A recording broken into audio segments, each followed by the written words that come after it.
ওই একটা গ্রাম্য ঘটনা আছে না, আছে না? ওই দলই এক পীর গেছিল মুরিদের বাড়ি, কথা বুঝছে?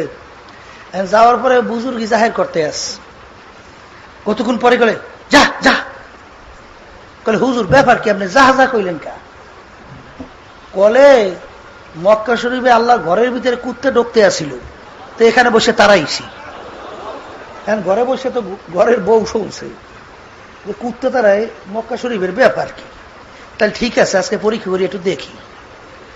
তো ওই আল্লাহর বান্দি করছে কি, খানা দেশে কিন্তু তরকারি দেশে সব ভাতের নিচে, উপরে না। এখন হেতু বসে রয়েছে খানা সামনে নিয়ে, ব্যাপার কি হুজুর খান না? বলে খানা খাবো কেমনে, তরকারি দেবে না?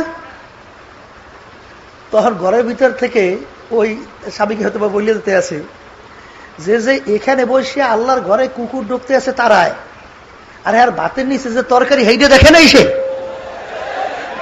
কেমন কামেল, এটি সম্পূর্ণ ভণ্ড। এইরকম ভাবে এইরকম বারে ভাতের দাবিদার এই বাংলাদেশেও কিন্তু অভাব নাই, কথা বুঝছে? ওরা নামাজ নাই রোজা নাই, যখন পীরের কাছে জিজ্ঞেস করে যে এইরকম দেই আলেমরা কয় নামাজ না বলে জাহান নামে যাওয়া লাগবে, বলে গেছো কোথায়? শরিয়াতি আলেমের কাছে। ওরা কিছু বোঝে?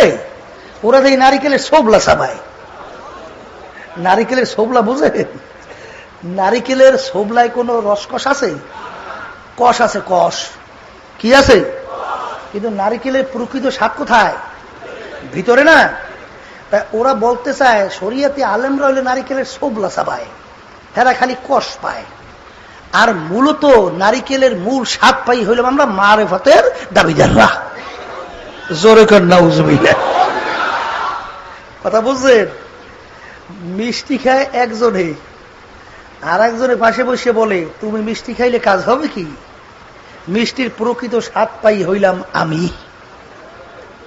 তখন ওই লোকটা বলতেছে যে মিষ্টি খায়, যে মিষ্টি খাই আমি, স্বাদ পাও তুমি।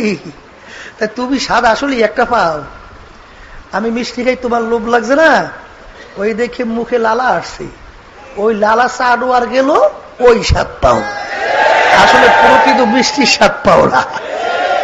তা আব্বাজান বলতেন ও বদমাইশের দলেরা, আজীবন পর্যন্ত কোরআন এবং হাদিস পড়াশোনা করলাম আমরা বলে কোরআন এবং হাদিসের মারেফাত পাই নাই।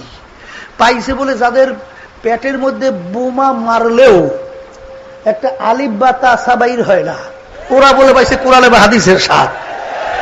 জোরে কর নাউজুবিল্লাহ।